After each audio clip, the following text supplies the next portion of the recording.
हिंदू संस्कृती आणि परंपरेतील गुढीपाडवा हा सण सगळीकडे अतिशय उत्साहात साजरा करतात. मराठी नवीन वर्षाची सुरुवात या दिवसापासून होते. गुढीपाडव्याचे आपल्याकडे विशेष महत्त्व आहे, कारण 3.5 मुहूर्तांपैकी असा हा एक सण आहे. या दिवशी अनेक शुभकार्ये केली जातात. दारात गुढी उभी करणे हे चैतन्य आणि मांगल्याचं प्रतीक मानलं जातं. तर चला आता बघूया की पारंपरिक पद्धतीने गुढी कशी उभारायची. चैत्र महिना आला की पहिला सण असतो गुढीपाडवा. गुढीपाडव्याला सगळ्यांच्या दारांवरती सुंदर गुढ्या दिसतात. सगळीकडे आनंदाचं आणि उत्साहाचं वातावरण दिसतं.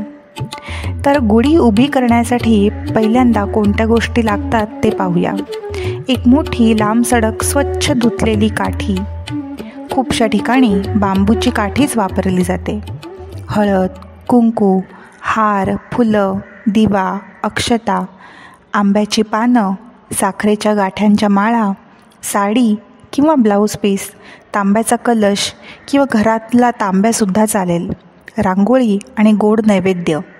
हे सगळं साहित्य तुमच्याकडे असलं की तुम्हाला गुढी उभारताना काहीही अडचण येणार नाही. सगळ्यात पहिल्यांदा स्वच्छ धुतलेली काठी घ्यायची. त्या काठीला हळद कुंकू लावून घ्यायचं. त्यानंतर त्या काठीवर छान साडी नेसवायची. अलीकडे अशा रेडीमेड साड्यासुद्धा बाजारात उपलब्ध आहेत. गुढीला नेसवणारी साडी ही नवीनच असावी, वापरातली नसावी. साडीवर काठीच्या टोकावर तांब्याचा कलश उपडा ठेवावा. कलशाला हळद कुंकू लावून घ्यावे. स्वस्तिक काढावे. त्यासोबत हार, साखरेच्या गाठी आणि आंब्याची पानं गुढीला घालावीत. मग आपल्या दारावर ही उंच गुढी उभी करावी.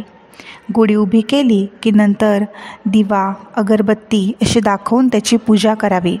गुढीभोवती सुंदर रांगोळी काढून त्याला पूर्णावरणाचा नैवेद्य दाखवावा. घरातल्या सगळ्यांनी गुढीला मनापासून नमस्कार करावा.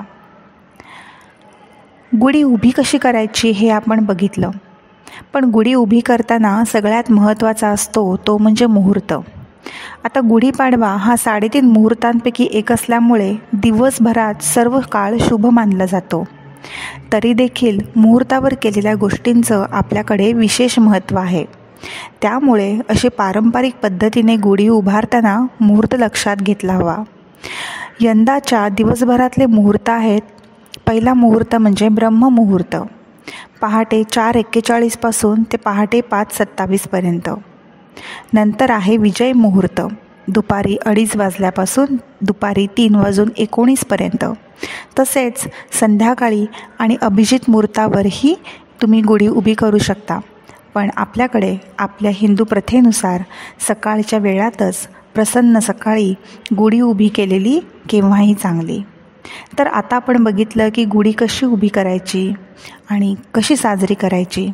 पण ह्या गुढी पाडव्या दिवशी काही महत्त्वाच्या पौराणिक घटना घडलेल्या आहेत, काही कथा आहेत, त्या आपण बघूया.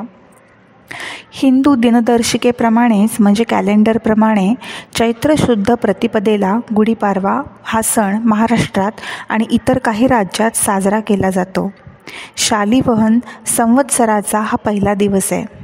वेदांग ज्योतिष या ग्रंथात सांगितल्याप्रमाणे 3.5 मुहूर्तांपैकी हा एक मुहूर्त आहे. या दिवशी दारी गुढी उभारण्याची परंपरा आहे. गुढी हे विजय आणि समृद्धीचे प्रतीक असल्याचे मानले जाते.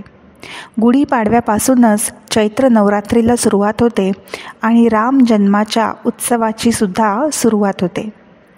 गुढीपाडवा साजरा करण्याचं अजून एक कारणसुद्धा महाभारतामध्ये सापडतं. महाभारतातील आदी पर्वामध्ये उपरिचर नावाच्या राजाने इंद्रामार्फत त्याला मिळालेली कळकाची काठी इंद्राला नमन म्हणून जमिनीमध्ये रोवली आणि दुसऱ्या दिवशी त्या काठीची पूजा केली. तो दिवस होता चैत्र महिन्यातला पहिला दिवस, म्हणजे नवीन वर्षातला पहिला दिवस, म्हणून गुढीपाडवा साजरा केला जातो. तसंच ब्रह्मदेवाने ह्या दिवशी विश्वाची निर्मिती केली असं म्हटलं जातं. ब्रह्मदेवाने सृष्टी निर्माण केली तो हाच पवित्र दिवस असल्याचं मानलं जातं. पुढे सत्ययुगाची सुरुवात झाली आणि म्हणूनच नूतन वर्षारंभ म्हणून चैत्र शुक्ल प्रतिपदा म्हणजेच गुढीपाडवा साजरा केला जातो असं म्हटलं जातं. एका कथेप्रमाणे भगवान विष्णूंनी मत्स्यरूप धारण करून शंखासुराचा वध केला. त्या मत्स्यरूपी विष्णूंचा जन्म चैत्र शुद्ध प्रतिपदेचा असल्याचे सांगितले जाते. शंखासूर नावाचा सागरापासून उत्पन्न झालेला बलाढ्य राक्षस होता. या राक्षसाने जबरदस्तीने वेदांचं अपहरण केलं होतं आणि तो सागराच्या तळाशी लपून बसला होता. तेव्हा देवी, देवता, ऋषीमुनींनी योगनिद्रेत असलेल्या भगवान विष्णूंना जागू केले आणि शंखासुरास धडा शिकवण्याची विनंती केली. भगवान विष्णूंनी मत्स्यरूप धारण केलं आणि शंखासुराचा शिरच्छेद करणार इतक्यात शंखासूर म्हणाला, भगवान, आपल्या हातून मजमरण चैत्र गौरीचे हळदी कुंकू केले जाते. अक्षय तृतीया या दिवशी देवी सासरी जाते. तशीच अजून एक गोष्ट आहे, ती म्हणजे श्रीराम अयोध्येला परत आले म्हणून हा सण साजरा केला जातो असेही म्हणतात. प्रभू रामचंद्रांनी 14 वर्षे वनवास भोगून लंकाधिपती रावण व राक्षसांचा पराभव करून या दिवशीच अयोध्येत प्रवेश केला. गुढी म्हणजे फक्त ब्रह्मध्वज नव्हे तर विजयध्वज देखील आहे. तेव्हा श्रीराम लंकेवर विजय मिळवून अयोध्येला परतले आणि त्यांनी अयोध्येमध्ये प्रवेश केला. तेव्हा सगळ्या प्रजेने त्यांचे स्वागत ध्वज उभारून मोठ्या आनंदाने केले. चैत्र शुद्ध प्रतिपदेच्या दिवशी प्रभू रामांचा 14 वर्षांचा वनवास संपला होता म्हणून हा आनंदोत्सव दिवस साजरा केला जातो. तसेच असेही सांगितले जाते की चैत्र शुद्ध प्रतिपदेला प्रभू रामाने वालीचा वध करून त्याच्या छळातून प्रजेला मुक्त केले, तो हा विजयोत्सवाचा दिवस.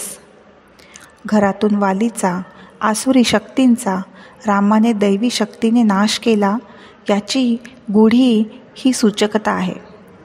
तर मित्रांनो, अशा बऱ्याच गुढीपाडव्याशी निगडीत गोष्टी आहेत. पण ह्याचं सार हेच आहे की एखाद्या मंगल प्रसंगी आपल्याला तो क्षण साजरा करायचा असतो किंवा आनंद साजरा करायचा असतो, तेव्हा त्या आनंदाची गुढी उभारली जाते. आणि अशी ही गुढी आपण सगळेजण आपल्या घरी उभी करूया आणि आनंदाने हा सण साजरा करूया. तुम्हाला सगळ्यांना, तुमच्या परिवाराला गुढीपाडव्याच्या आणि नवीन वर्षाच्या खूप खूप शुभेच्छा. धन्यवाद.